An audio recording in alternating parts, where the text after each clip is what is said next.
welcome to Kids Create. I'm Hannah. Welcome to the combo challenge. So far we have had Jenny Keaton paper. We've also had Anthony Gowdy and clay. Let's see what we can make today. Okay, let's pick today's artist. Let's see who we've got to work with. Bridget Riley. What do I know about Bridget Riley? She is a painter from the 60s and she works with graphic lines and shapes, vibrant colours. The interesting thing about her work is when you're stood in front of it, even though it's a flat canvas, it gives the impression that it's moving. And that's because of the way that she puts the shapes and the lines together, which is pretty cool. That is all I know about her though, so we do need to do a little bit more research. Okay, let's pick the materials. What are we going to get to go with Bridget? Card. What can we do with some card? Let's have a think. We could make things out of card, I guess, couldn't we? Or we could use it to make a stencil, perhaps. Anyway, let's have a little bit of fun. Do some research, shall we? I use Google search to check out Bridget's art style and find out what inspires her. I understand that she was one of the founders of Op Art. That's pretty special. From the initial research, I brainstorm ideas and create a mind map. This is a great exercise for my brain to download all the things I've just learned about Bridget. Then I can highlight the things I'd like to use in my design. Then I put together a mood board using some of the images I found and the information I've sourced. This helps me with my design.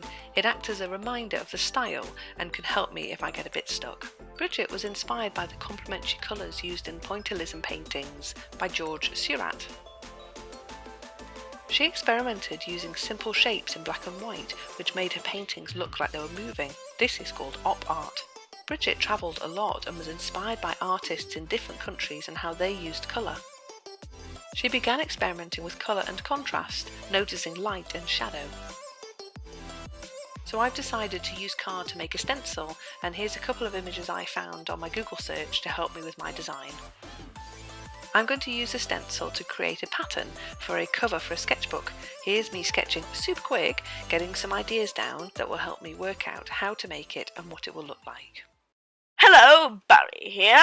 Did you know that op art is short for optical art? Optical art uses colours and shapes to create patterns. When you stand back to look at the artwork, it looks like it's moving. It's not really moving, it's just your eyes playing tricks on you. Ooh, a sneak peek! Shh, this is what Hannah's going to make. Here are some of the things you'll need to make a stencil and a book.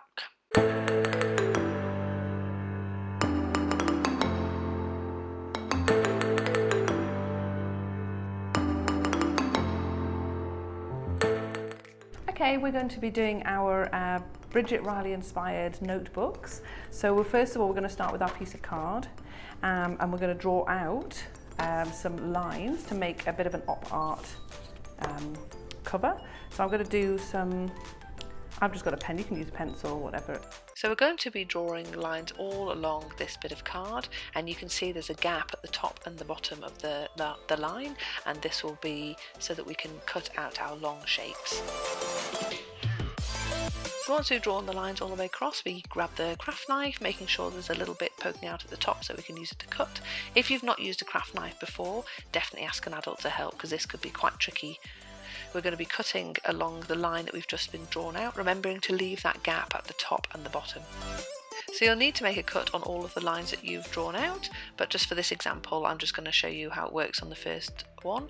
So I'm just going to now cut across the top and the bottom, and then you can pop the long rectangle shape out. Unfortunately, my blade's a little bit blunt, so I have to keep going over it a few times.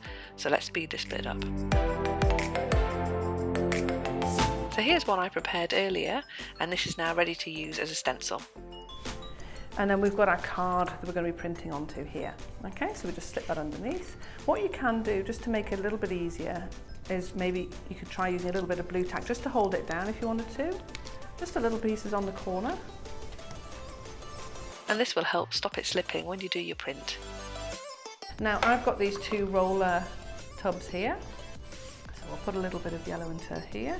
So you can use any colours that you like. I suggest using primary colours, so that way when your colours merge together a little bit in the printing process, then they'll create the secondary colour, in this case green. So I've done that fairly quickly, so to give me a little bit more of a mottled finish, and then I just peel that off, and I need to carefully stick it back on, but with the lines of the card, stick that on top of the painted lines that I've just rolled it on. So just reusing blue tack again to hold that card down whilst I apply the yellow. So I'm just using this roller.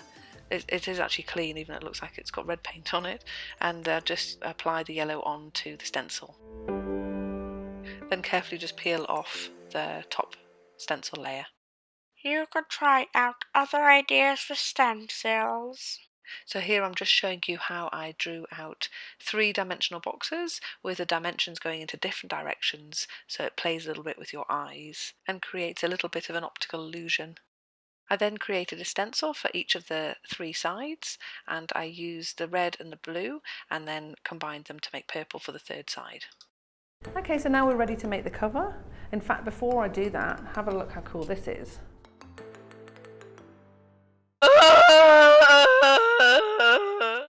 And now I'm ready to make my cover for my book. So I'm going to fold my A4 card in half, press that down, and then I can open that out, and I have the line I can then cut down with the scissors. Just being very careful. And then I can fold that in half again, and that is the size for my cover. It's the same size as a postcard. And now I'm ready to make the inside of the book. So I use A4 paper to make sure it's not too thick, fold that in half, and use the scissors to cut down that line, and then I can fold all that in half again. I do need to make sure it's a little bit smaller than my cover, so I can just cut down the sides and one edge. So now we're ready to attach the inside paper to the cover. So you just position them together so the crease is in the same spot, and getting an old tea towel folded up, you can place that on top, and then we're going to be putting staples through the middle.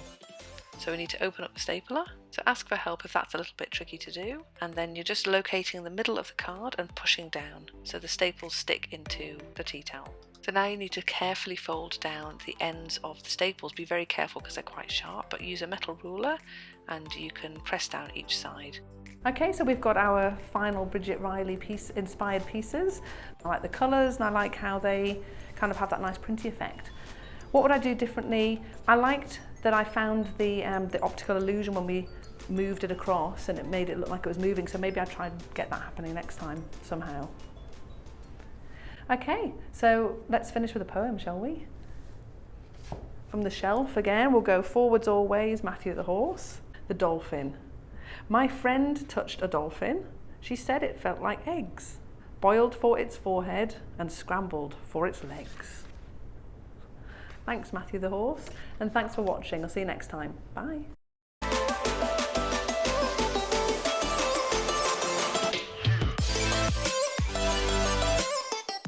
If you've got something to share, we'd love to see it. You can post it to our social media pages and hashtag Virtual Insight.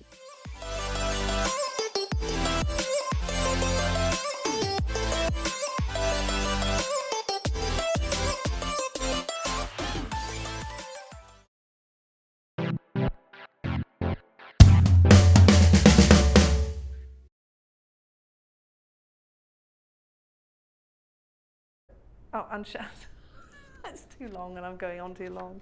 Using a stapler, but we have to open the stapler up.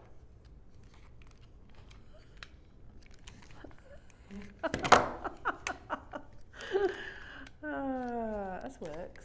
It did work when I did it. It's not working. Why is it working? Isn't it working? Oh no. There we go. Okay, so open the stapler up.